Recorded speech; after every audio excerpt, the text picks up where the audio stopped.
They offered me a membership, a free month, but I said, I don't want the free month, otherwise I will not commit. So just take the money and I'm going to join. This is the decision I've made.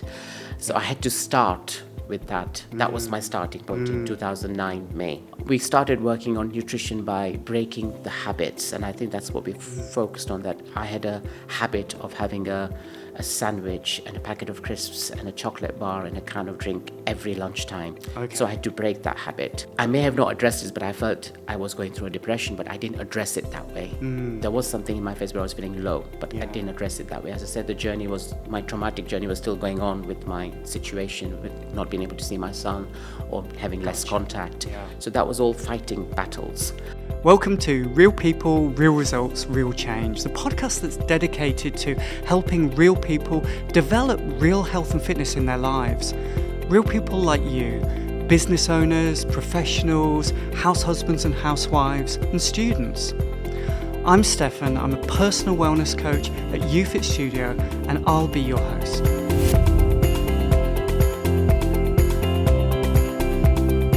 This episode, I'm talking with Vimal Thakrar, pharmaceutical product specialist within Neurosciences.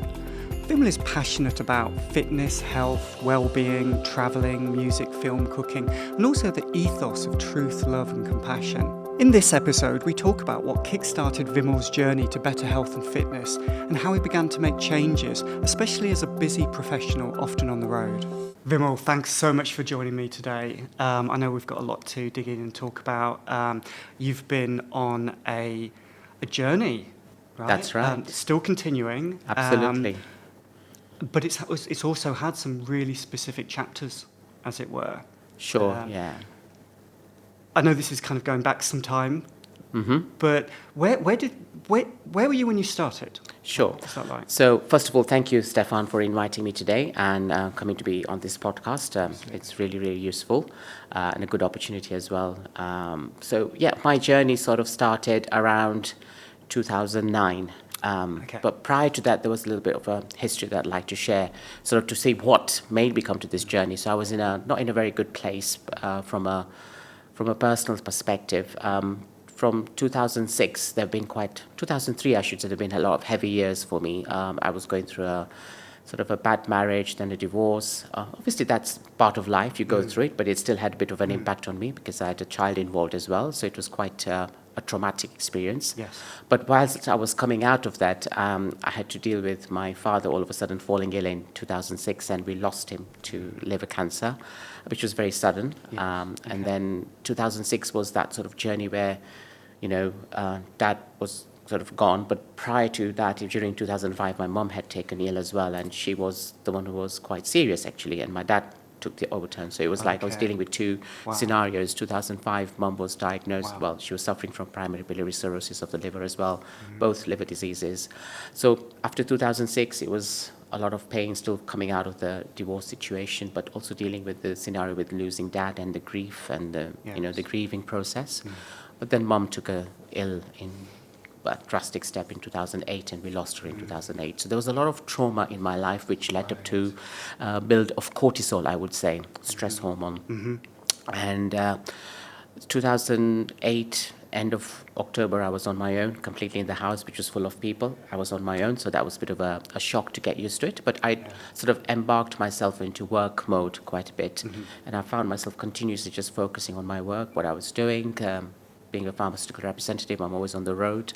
So I was quite active out there. But then when you come back home, I sort of stuck back to work, and I wasn't doing things for myself. And that's one point I realized, that I'm not doing for myself. And one of my mum's last wishes was that I look at my health. I mean, this was on her deathbed, and she's telling me, Vimal, I appreciate you've been busy with me, but you need to look at your health and fitness. And I don't think it's what you're eating that's wrong. It's just, I think something's not right, your weight-wise, so do something about it. And that's the words sort of stuck into my ears. Incredible. And I was thinking about it in end of 2008. Obviously, I've always been to commercial gyms, so I decided to re-embark my journey at Greens Health and Fitness in Leicester, and I joined again, started working out with a fellow friend. We were doing 2-3 days a week and meeting up and working out, and then, but I wasn't seeing any results. So I was stuck. Okay. I was enjoying the process, but I felt the motivation wasn't there or the drive wasn't there. I was just pushing myself, and obviously I was still grieving, finding myself. Yes. So I said to myself, I need to do something. So first of all, explored the personal trainers that you get at that commercial gym, but I didn't find it successful. Then I observed Sam Honey, the sort of the coach that we have now, and he was doing some classes there, and I observed that sort of scenario for 4 weeks, and then I approached them, and they offered me a membership, a free month, but I said I don't want the free month, otherwise I will not commit. So just take the money, and I'm going to join. This is the decision I've made. So I had to start with that. That was my starting point in 2009 May, and here I am still in 2022. That's incredible on so many levels. Right? Yeah.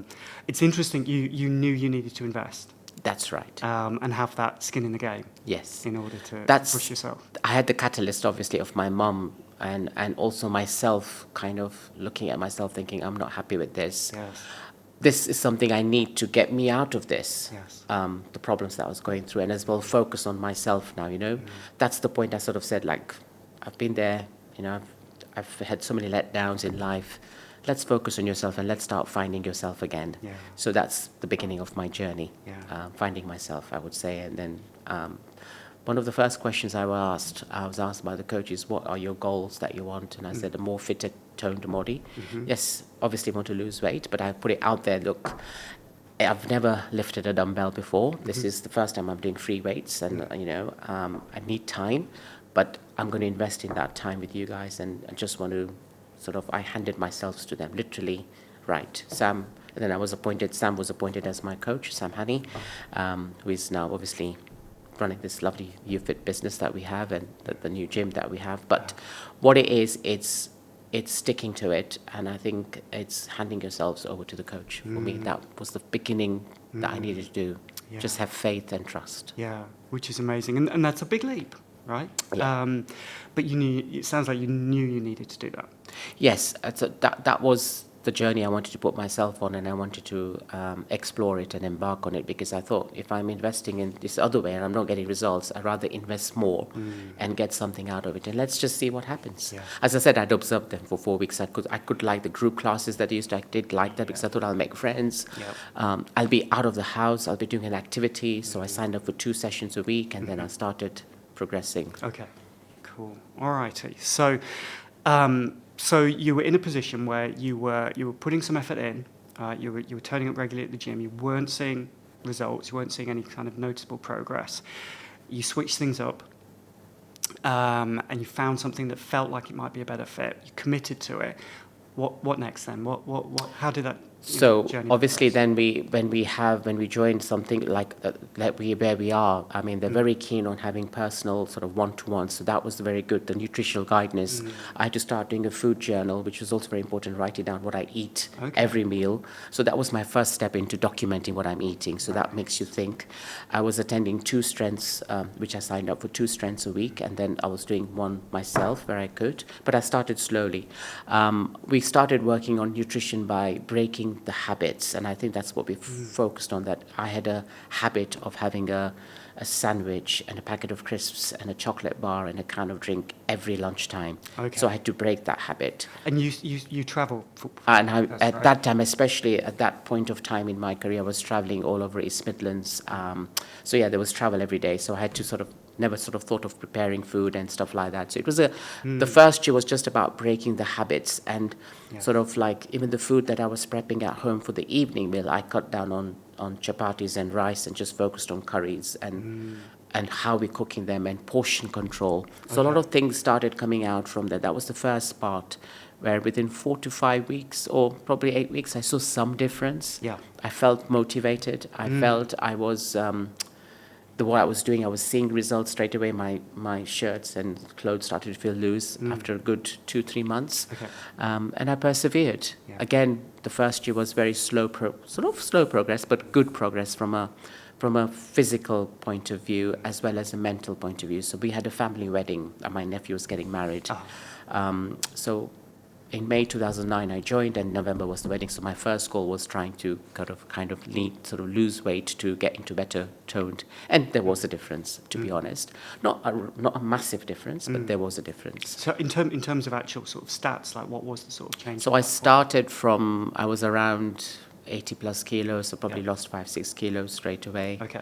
But it wasn't visible. Yeah. It was visible, but it wasn't like what I feel now that I've seen. Yeah. It was starting, but the thing was, I had to be fully open to the coaches, and it took me a little while. So once everything came out in the open, and Sam got to know a bit more about myself, he realized what my actual problem was, and it was more the stress hormone. He said, and we need to work on that. So then we added supplements into it. Glutamine came into play, a lot of vitamins came into play, zinc came into play, magnesium came into play. Okay. So I had to invest in supplements. So as I said, it was an ongoing journey. And then setting habits that you're training this time, you're doing this time, you're doing this time, following that through.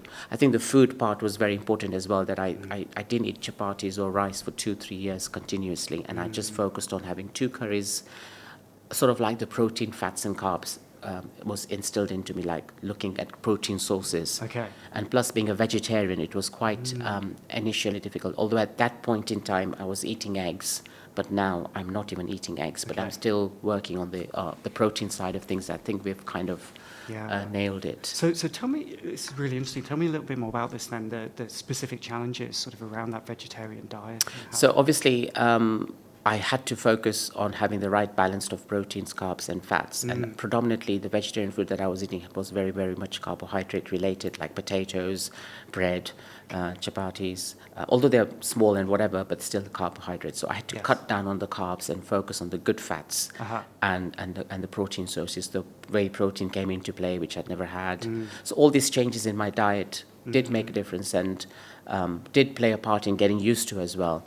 But the overall sort of fact was that I continued. So from 2009, 2011, 2012, I was sick. There was a phase where I lost weight in the 1 year, but then the 2 years I didn't lose any weight. But I did not give up. I still persevered with my training skills, strengthened my muscles, strengthened my body, and weight loss was there, but not that drastic, till we did a detox was first, where I did a detox for a whole month. There was a challenge set at the studio to have a detox month. And that detox month was, again, very much following a particular nutritional plan with a nutritional guidance and a set of exercises and a set of programs. Did that for a month, where that was a big transformation for me. I could see the clothes go completely down. Oh, lots really? of change. So what did that involve? Like, what were you actually So I was detoxing training from? 4 or 5 times a week.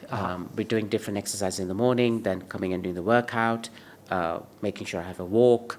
So included more of a exercise, but also focused on nutrition, where certain foods were not allowed, like tomatoes, wheat flour. For a month, we sort of eliminated a lot of the foods that I was eating. And were those broadly like inflammatory foods? Is that part of So I think that was focused all around the members who were joining this challenge, and we all focused. And in fact, then after that challenge, we were asked to write our stories, and we had the first book published around all different stories. So there was a lot of motivation and drive from that challenge. Okay.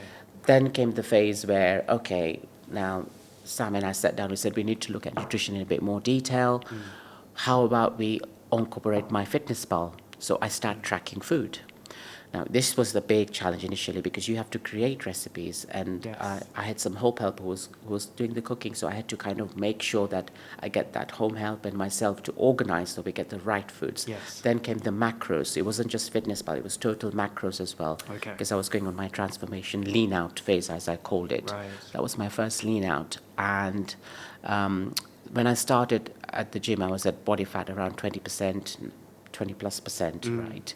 So we had focused to get that down and get myself leaner and complete different look. Yes. So it was a gradual progress, but once we nailed it, so Sam did a lot of work with the nutrition. He explored and investigated a lot of stuffs about pulses, proteins, and what I should be focusing on, and how I can make sure that we get the right portion. So we invested in Joseph & Joseph cups. So the cups that we get, cup size. So that's when I introduced cups into my portion control. Okay.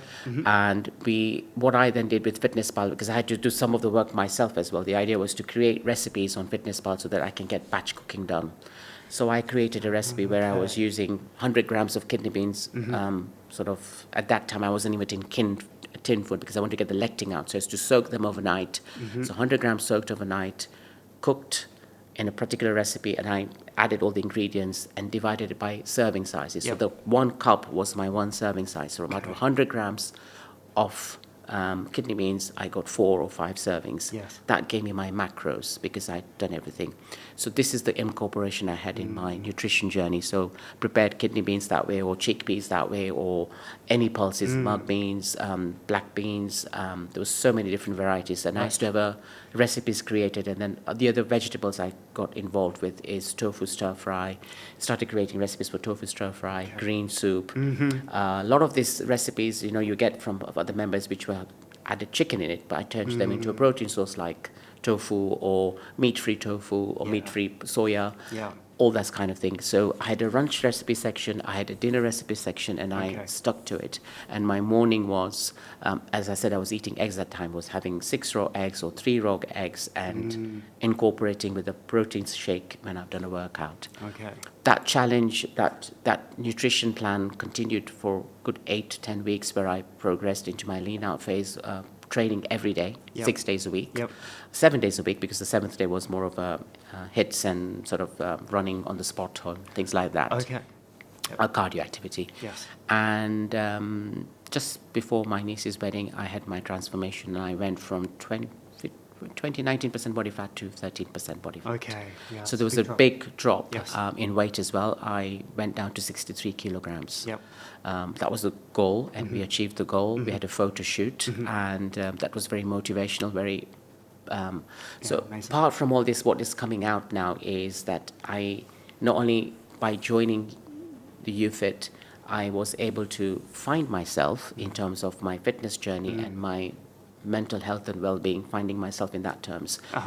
I may have not addressed this, but I felt I was going through a depression, but I didn't address it that way. There was something in my face where I was feeling low, but I didn't address it that way. As I said, my traumatic journey was still going on with my situation, with not being able to see my son or having less contact.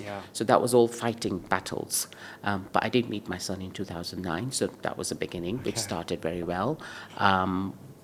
But to summarize, from that lean out journey, I was able to build confidence within myself. My confidence came back. My work ethic was always good, but it led to a stage where the work was coming through, but I was able to go to that level where I was winning Rep of the Year awards. I happened to have done that 2010, and then again after the lean out phase as well.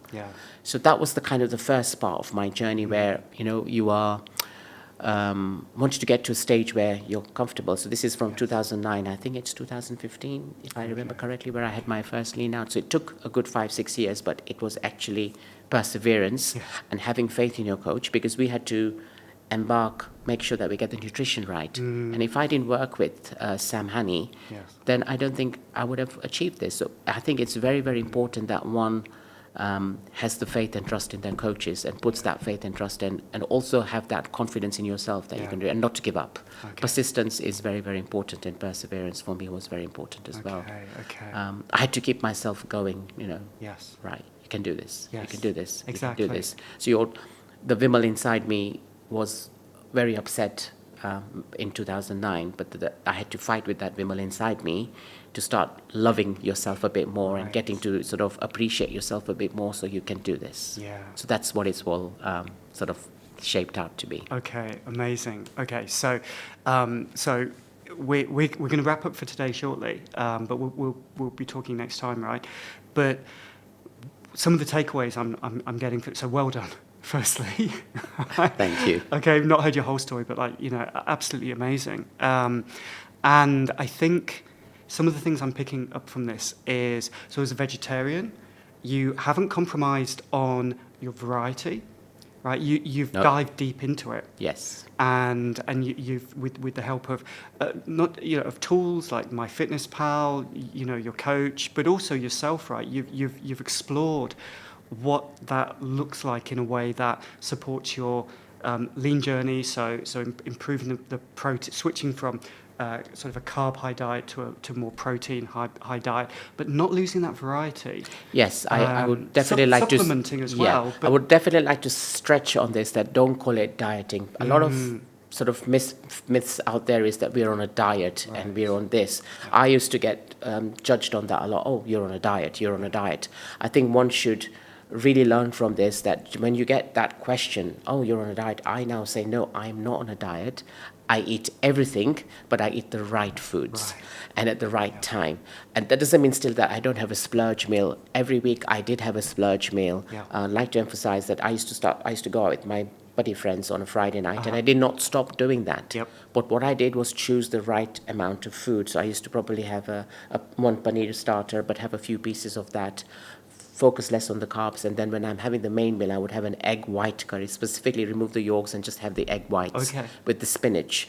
So that's where you're getting your greens and only have a half a roti. But focus, allow yourself that little bit of freedom that you're allowed 1 or 2 splurges, and never put yourself in that state that you're on a diet. You're on a healthy fitness journey. You're on a healthy eating journey.